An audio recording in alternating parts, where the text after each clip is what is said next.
Hi, good evening, everyone, and welcome to today's session, Discovering Engineering at the Australian National University. My name is Akil, and I work as the International Marketing and Partnerships Coordinator at the ANU College of Engineering and Computer Science. Today, I have the pleasure of introducing you to our panel of presenters, Dr. Ankur Sharma and Sarah Cullinan, who will be talking to you about the approach of engineering education at ANU, and they will also be sharing their experience at ANU with you. So Ankur completed his PhD at ANU with outstanding accolades and is now a lecturer at the ANU. In his talk today, he will talk to you about the systems engineering approach, which is an interdisciplinary field of engineering and engineering management that focuses on how to design and manage complex systems over their life cycles.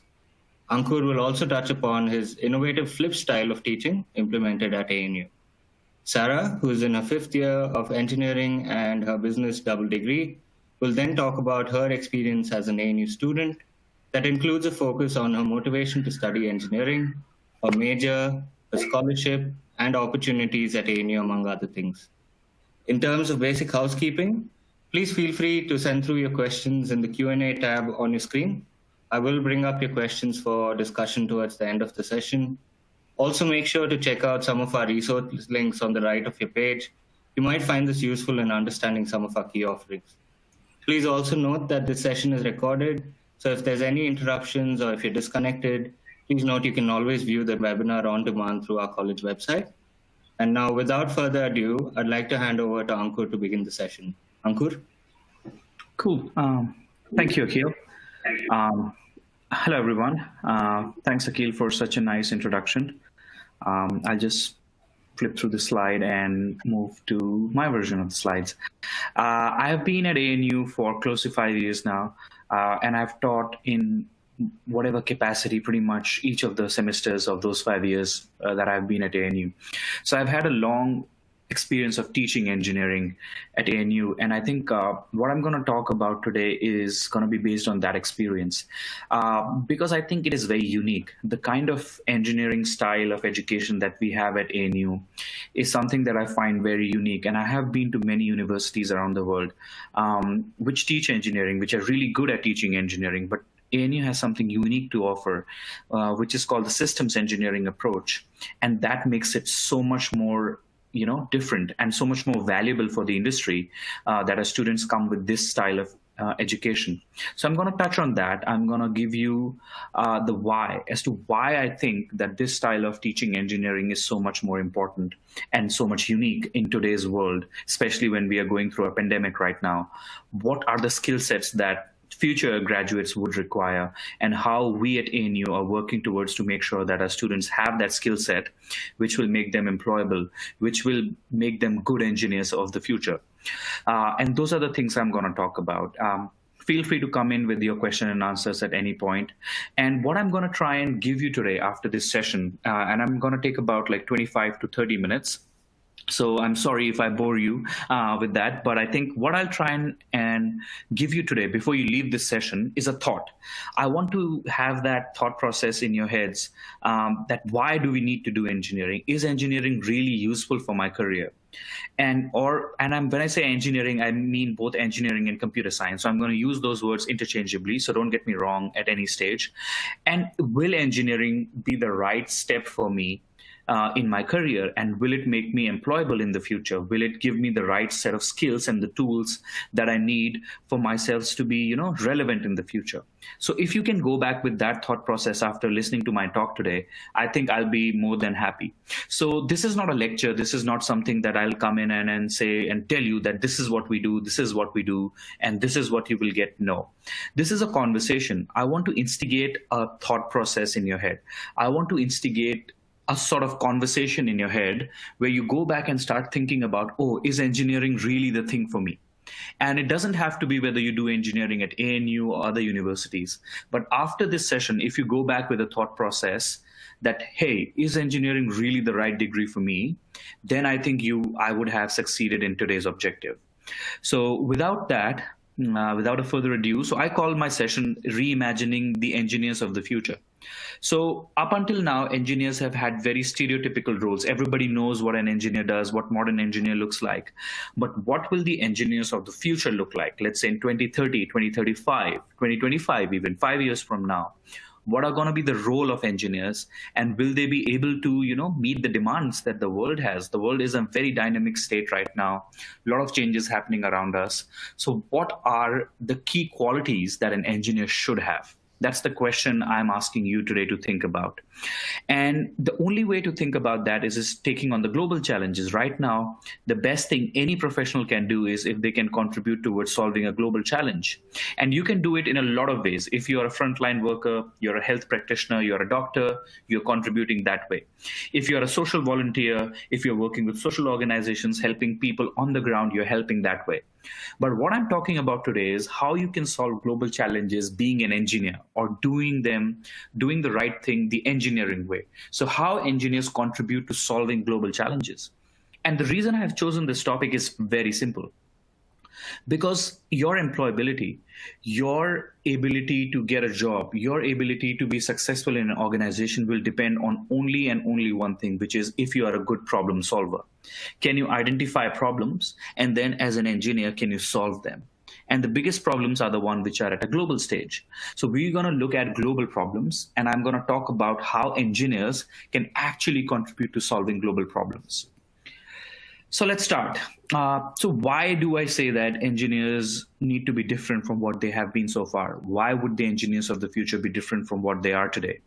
Because if you look at history, throughout history, what has happened with engineering is it all started with industry, the first industry 1.0, which was when steam engine was developed, automation came into effect, machines were made. That was the first industrial revolution, where machines changed the way humans used to do things. The second industrial revolution happened in 1870s, which was about a century later, when a lot of automation, assembly line, production lines came into existence, and we had like cars that were made much quicker than they used to be. The third industrial revolution happened in the late 80s or early 90s, where a lot of it was automated, where CNC machines, robotic arms, all of those things came into, and that was also 100 years after 1870. And that industrial revolution was very, very critical because it led to a loss of a lot of jobs which were done manually, because a lot of jobs which were manual now transitioned into automation sector. And then the fourth industrial revolution is happening today, which is with the invent of Internet of Things. Right now, with one click, you can literally control a machine or a telescope, which is about probably 10,000 miles away from me. I, in my research, control a lot of machines and experimental setup just sitting on my computer. So everything is connected now. You can control your home temperature, lights, and everything just with an app. So we are living in the internet age. The revolution has reached its fourth iteration, where industry is going through a rapid transformation, where everything is automated, connected, and just one click away from anyone who wants to use or utilize it. So the society is in that stage now. Engineers need to evolve. They need to change themselves to adapt to this. And how are we training them to do that is what I'm going to talk about next. So one more detail. So a universal change, I'm not saying will only come because engineers change. A universal change is happening irrespective of one domain. So engineers are a contributing factor to it, but everyone else in the society is also contributing to it. But the future is being engineered, or it is being changed, because if we think about it like from an engineer's point of view, we have mechanization of things happening, we have automation of things happening, we have computer and internet synergies that are happening, and man and machine are getting closer than ever before. So right now, the amount of interaction humans have with machines is highest it ever has been in the history. And I think that will have a significant impact on how engineers of the future will look like. Think about it. Artificial intelligence, machine learning, deep learning, cybersecurity, automated cars, self-driving cars, they're all examples of how close man is now. And by man, I mean human being. Human beings are so close to technology these days. So the future is going to be, a lot of it will be dependent on engineers, on what sort of technology we develop, what sort of innovations we do that will help us get jobs and be relevant in the future. So I call it the need to think like an engineer. So let's assume for 1 second that you are not, not an engineer, but you can still think like an engineer. So the thought leaders, we like to call our students as thought leaders of the future. At ANU, we call our engineering student thought leaders because we think they are the ones who will make a difference to the society in the future. Not necessarily in terms of just technological innovation, but using technological innovation to create an impact on the society. That's what we train our engineers to do, how they can create the bigger impact on the society with their engineering skills, with their technology, is what we try and teach at ANU. So first of all, you don't have to be engineers to create that change. I'm making that point very clear up front, but the need to think like an engineer is important. So any engaged, intelligent, highly motivated person can be a part of this. And engineers are just, have a head start, because engineers are taught to be highly motivated and thought leaders, because we always train them to solve problems. Engineers, by their very nature, are people who look at a problem, know about a technology that can solve that problem, and then make the link between the two. So if you have made that link between a problem and a technology that can solve the problem, or you invent or develop a technology that can solve an existing problem, you are automatically an engineer. And that's what the traditional definition of engineering has been as well. So let's look at, what do I mean by solving global problems, or what are the challenges that I'm talking about? So any challenge in the society right now that you can think of, and I'll give you some examples as well in the next slide. Any challenge that you can think of right now can be broken down into these three key factors, which is context. What is the context or the scope of this problem? For example, COVID-19 is a global problem right now. So that's the context of COVID-19. And let's say when I say energy, renewable energy, that might be just an Australia-based problem, or it can be just the Asia-Pacific problem, or it can be a global problem. Some countries, like Northern European countries, are way ahead of a lot of other countries when it comes to using renewable energy. So their context will differ. Then the second element to that of thinking like an engineer is the solution.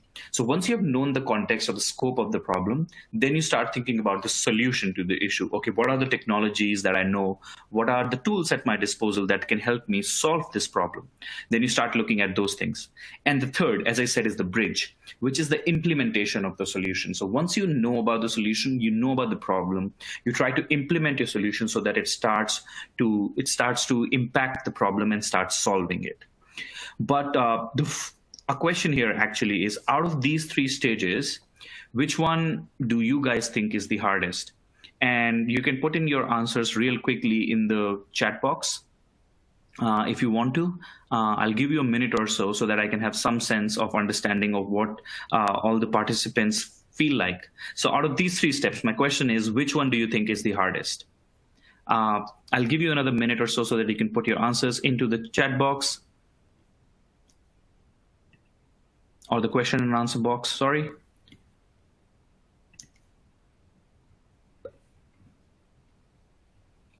Anyone can answer.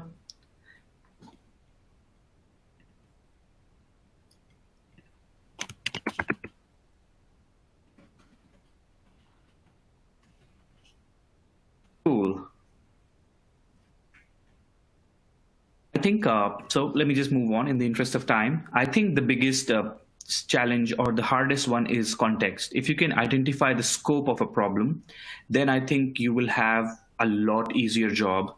Oh, we have an answer. Implementation. So Trent Meekins says the implementation of the solutions is the hardest. I partially agree with you, Trent, but I think if I were to give you my opinion, I really think that the contextualization or scoping the problem is the hardest for engineers, because if you can identify the area of impact a problem has, then I think it becomes so much easier to implement the solution. So identifying the context of the problem, I think for me, is the hardest. And I'll explain in a minute why. So the reason I say that is, so think about all of the problems that we have right now. So COVID-19 outbreak, airports are facing the biggest brunt of this problem right now, right? What are the other problems? We already, in a lot of Southeast Asian, South Asian countries and South American countries, we have citywide congestion and traffic problems. Sustainable cities is a problem. Every country these days is trying to build sustainable cities, which are more dependent on renewable energy, moving away from coal and thermal energy. Cybersecurity is a big issue that a lot of countries and a lot of government organizations are facing these days. automated surgeries. There is a lack of medical practitioners, which has been exacerbated by the COVID-19 outbreak. So we need probably robots that can conduct surgeries on people. Financial systems, trade wars, legal processes, international conflicts, societal discords, terrorism. These are all examples of global problems that people are trying to solve these days. And trust me, when I say engineers are working on every one of this problem and trying to solve it in their own little ways. And so all of these are just some examples of how thinking like an engineer can open your mind to the scope of the problem. So COVID-19 is a global problem. Financial systems might be a problem only limited to a country or a city. Cybersecurity can be a problem for one organization, one city, one country, or globally, depending on how you define it. So context is important. If you can scope the level of the problem, you will have higher chances of solving it. So the point that I'm trying to make is that the challenges that humanity faces today, the global challenges that I'm talking about, they are all interdependent. One is not, siloed from the other. Financial systems will be related to cybersecurity. That would be then related to the airport security, which will then have an impact on people's health, and COVID-19 outbreak, for example. That is one chain of how problems are related. So the problems these days are not, discipline limited. So you cannot come up and say, oh, this is only a mechanical engineer problem. This is a civil engineer problem. Oh, this is only a computer science or IT related problem. So you cannot have that siloed definition of problems. Challenges facing us are interdisciplinary because of the nature of the world we live in today. And if I were to give you a list, and I'm very happy for you to take a screenshot or a screen grab of this, the National Academy of Engineers in the United States has highlighted the list of 14 grand challenges that they think engineers should be working to solve in the next 10 to 15 years. And the first one is making solar energy economical, providing energy from fusion, advanced health informatics, cybersecure space, blah, blah, and a lot of other them. A lot of the other examples are there as well. So these are the 14 challenges which have been recognized by the National Academy of Engineers, which is a very, very prominent body in engineering space, which tells what engineers should really be looking for. Based on these challenges, we have designed the curriculum at ANU so that we can train our engineers to be problem solvers of this magnitude. That's what we are training our engineers to be. So my 3 questions for you today, which I started with in the beginning. I need you to go back and think, in 2035, will there be a need for engineers? Number 1. Second, if there is a need for engineers, what would be their role in addressing those global challenges? And if they have a role in solving those global challenges, how will they do it? What are the skill set?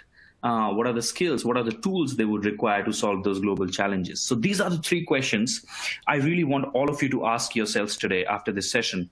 Need for engineers in the future? Yes, then I will undertake an engineering program. If I take undertake an engineering program, what is it that my role will be? How will I be solving a global pandemic problem, let's say, for example? And the third question is, if there is a role for me, what do I need to learn? What are the skills? And what are the key competencies that I need to have in order to solve those problems? And that's something you should be really thinking about today. And I'm going to guide you a little bit into that in the session today. So at ANU, we believe in this philosophy that to address these big challenges, these global challenges that are impacting humanity overall, those are global in nature, we need to develop a systems approach to our engineering philosophy. We can no longer come up and say, oh, hey, COVID-19 is a health issue. We will only let doctors or biomedical practitioners or biotech practitioners deal with it. You cannot come up and say, hey, self-driving car, oh, that is only for AI people or electronics people or mechanical people to solve it. We cannot have any other engineer or any other discipline work on that problem. We have a systems approach. And what is systems engineering is what I'm going to explain in the next 5 to 10 minutes, is to what does this systems approach actually mean and how the future of engineering is highly interlinked, how the systems approach links different disciplines, and then how do we teach them at ANU is what I'm going to talk about. So just to give you an example, so mechanical is the bottom level of discipline thinking. So why was there a need for mechanical engineers? The need for mechanical engineers started, let's say, 100 years ago, when people wanted to build fast cars, people wanted to build engines, combustion engines that can drive at 100 miles an hour. So there was a need for mechanical engineers 100 years ago.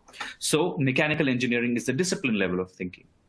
But then people started to say, hey, I need touch screens, I need electronic controls, I need buttons in my car. I don't want to have levers, I don't want to have complex gears and stuff. I want to just change gears with the switch of a button or something like that, or I want to have electronic interface. So there was a need for mechatronic engineers, where an electronic engineer works with a mechanical engineer, which is an example of cross-disciplinary thinking. Then people started saying, and which is where we are today, people start saying, I need a self-driving car. I need a car that can drive itself from point A to point B, and I don't have to worry about anything. That's where the need of software engineers and artificial intelligence people started working with mechanical engineering people to make self-driving cars. Tesla is a very good example of interdisciplinary systems thinking. That's the stage where system starts to come in. So a system basically is when different working mechanisms, when different disciplines start to converge together to make one final product. That is what a system is. Just by the literal definition of the term, a system is something that combines a lot of working elements together to deliver one single output. So if I'm looking to deliver a self-driving car, I'm looking at a mechanical engineer, electronic engineer, artificial intelligence person, and a software engineer all working together, image processing person. That is interdisciplinary systems thinking. Then how do we use it to solve the global challenges that I'm talking about? We take it to the next level. The next level of systems thinking is socio-technical level, which is the transdisciplinary thinking. Now, what do I mean by socio-technical? An example would be, let's say, if an old person is in a house who needs immediate care, and they need to be taken to the hospital, and you don't have drivers at your disposal who can do that. So a self-driving car can automatically identify that, go to that person's house, and take them to the hospital. So that is the impact your technology is having on healthcare. And that is where the socio-technical elements of it come, where your technology is creating an impact in the society. And that level of systems thinking is called the socio-technical systems thinking. So we try and train our students from the bottom to the top. We try and give them the discipline knowledge, but then we make them interdisciplinary thinkers, and then we make them, or we train our students to be the socio-technical impactors, which can then have an impact on the society of the technology that they're doing. Cool. Then again, moving on is the engineer of the future. So I always think that as an engineer, you need to have 4 key principles of thought in order to be doing or solving global problems, which is you need to be able to design. You need to be able to design solutions to a problem. You need to analyze your solutions. You need to model your solutions, number 3, and you need to then optimize your solutions. So these are the 4 key principles of engineering thought, according to me, for an engineer to know. Design a solution, analyze the solution, model the solution, test it. Modeling means also testing, and optimize is based on the testing. You have some feedback, then optimize, iterate, and have a better version of your solution.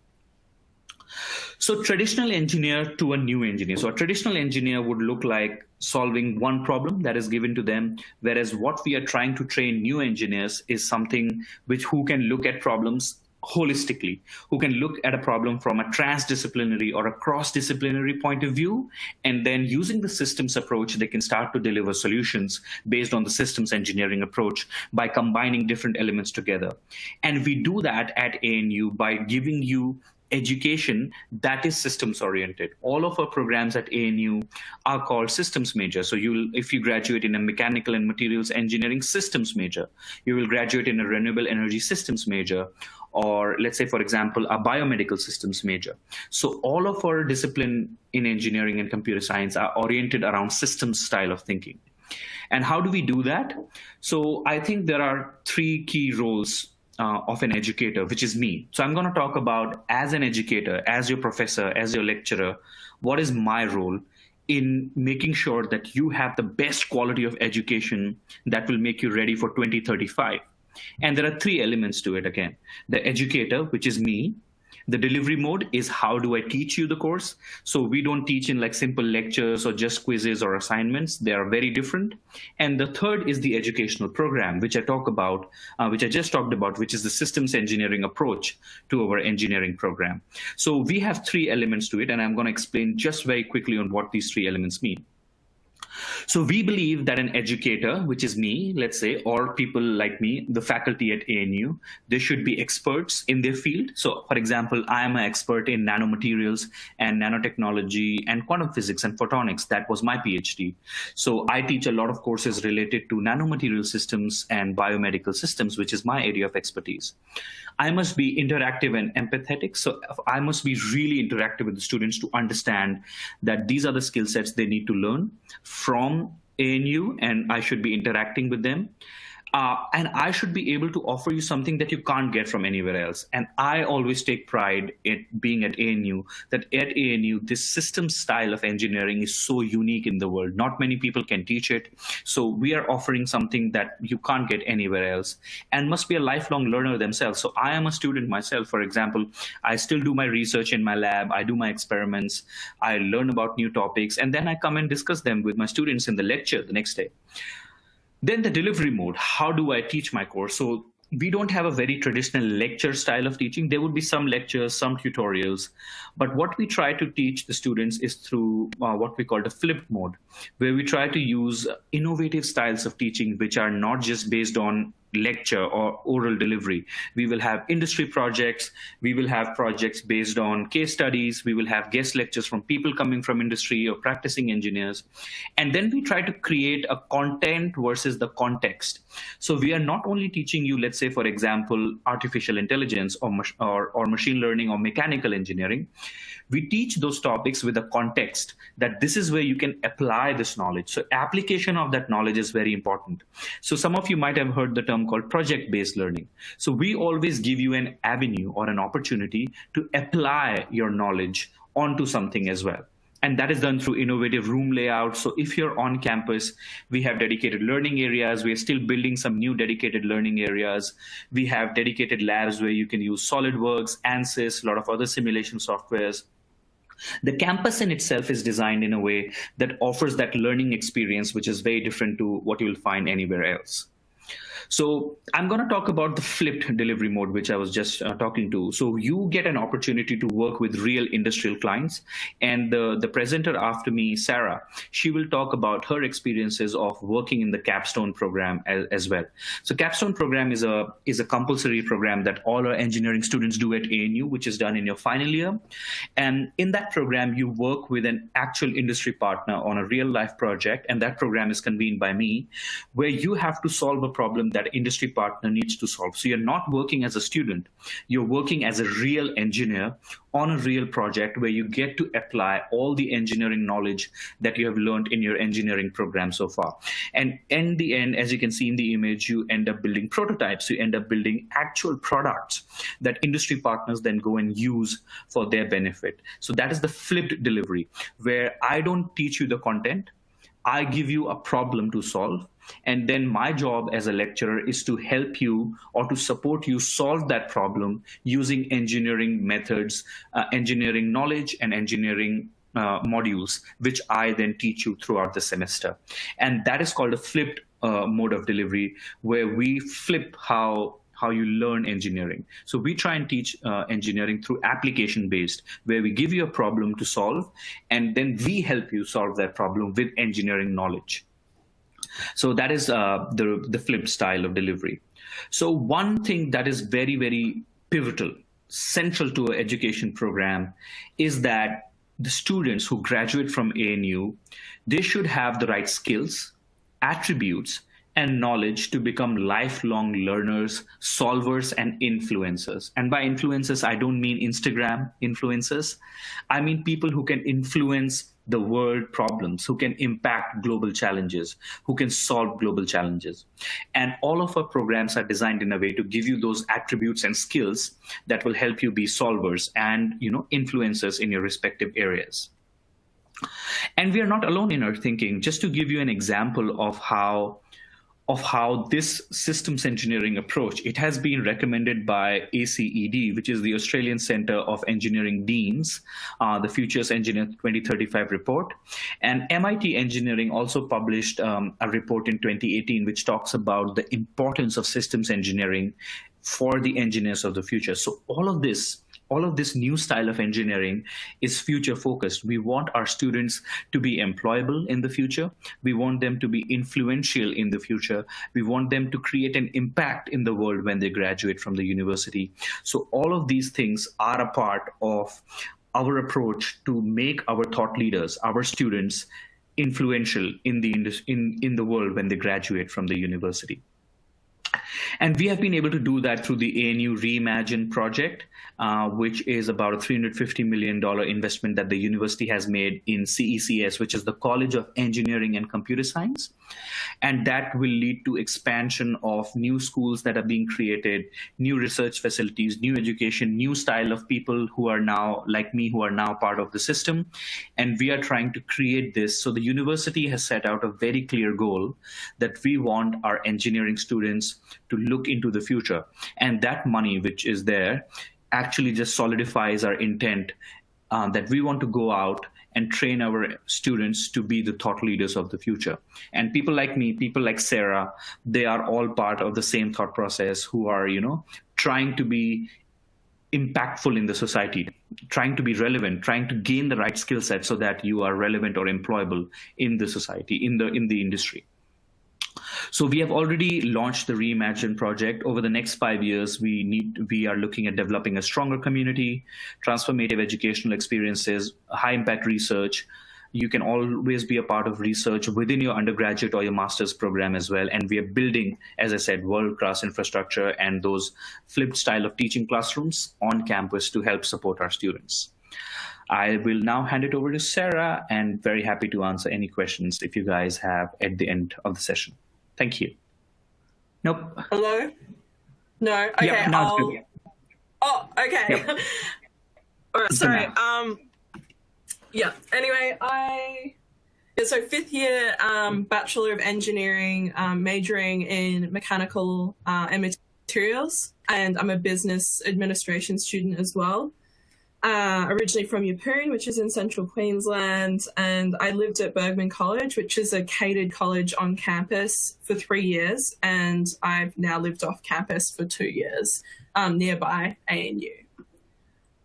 So I chose to study engineering at ANU for a number of reasons. Engineering as a discipline, because I've always been interested in technology. That's me in 1999 on the computer. I've always loved problem solving, but using science to solve problems, and design principles as well. And I also really loved that engineering is so broad that, as Ankur has said, you can go in any direction you want, especially with mechanical materials, and there's a variety of different majors on offer. And also I chose ANU specifically, one for my scholarship, which I'll talk about on the next slide, and also because it offers systems thinking, as we got a really good look into just before. And I study a double degree because I'm able to explore more than one area of interest. That was really important to me. I wanted to be as future ready as I could, and I think business allows me to do that. It's definitely, I believe, given me increased employability. That picture on the left is me at Cisco. I did a 6-month full-time internship at Cisco as a systems engineering intern. And that was actually counted as credit towards my degree, which was great. And I also think that studying in 2 disciplines has helped me to stay engaged in both of my degrees, because, if engineering suddenly just gets too much, I can switch to one of my business subjects and come back to it and work between my 2 subjects, which is really cool. So I am very fortunate to be a recipient of the Tuckwell Scholarship. And this is just one of many scholarships available at the ANU. So scholarships like the Tuckwell Scholarship offer financial support, personal development opportunities, a lot of mentoring and support, health and well-being, and also a great sense of community. So it's a lot more than just financial support, though that is very important, and that was the reason I was able to move across the country to Canberra. I'm happy to answer more specific questions about this in the Q&A box. And yeah, my biggest piece of advice is just to give it a go. The ANU makes it even easier nowadays to apply for scholarships. So don't underestimate yourself, just give it a go. You don't really have much to lose there.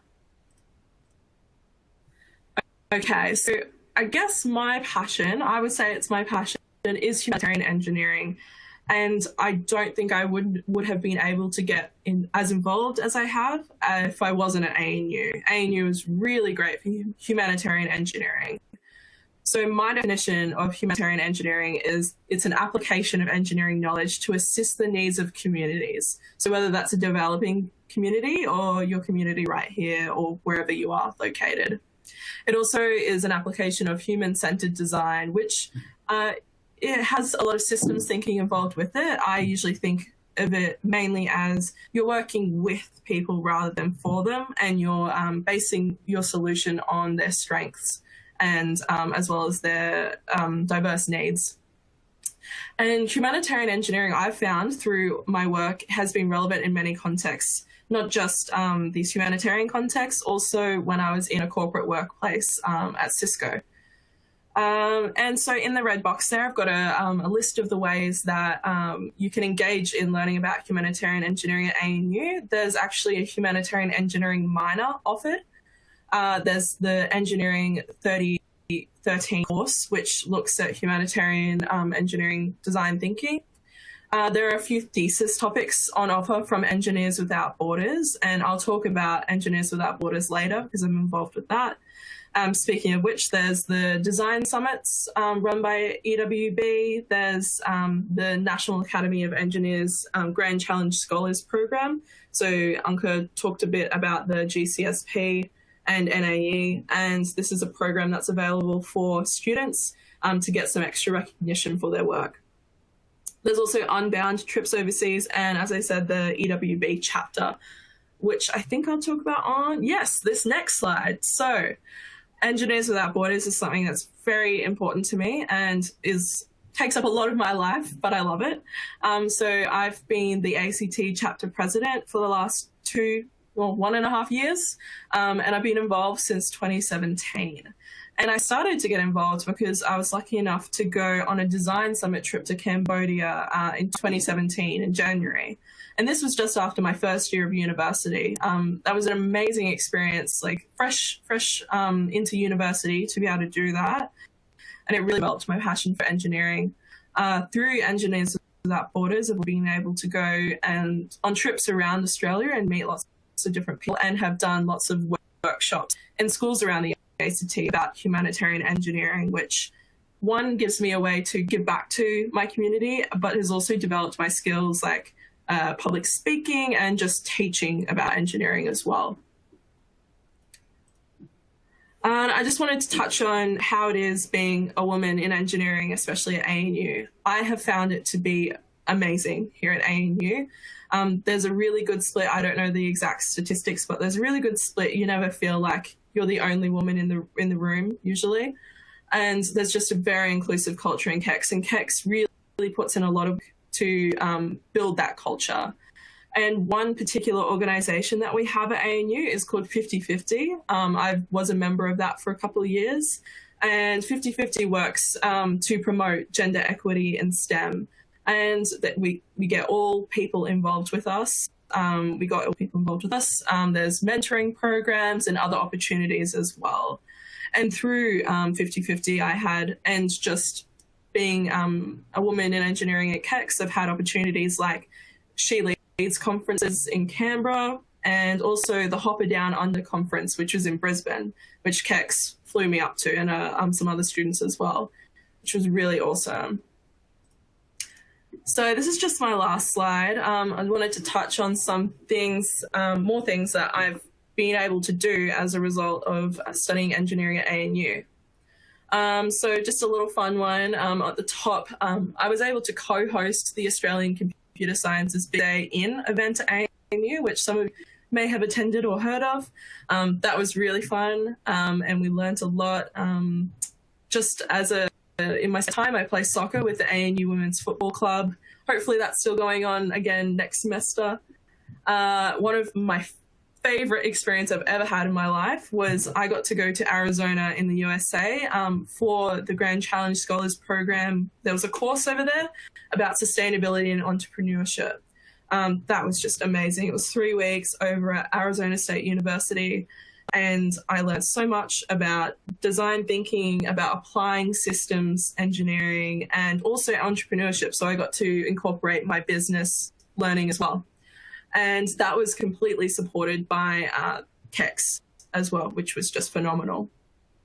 Also, something that's come into my life, I guess, more recently was with two of my best friends, Charlie and Bree. I founded PlasLink ACT.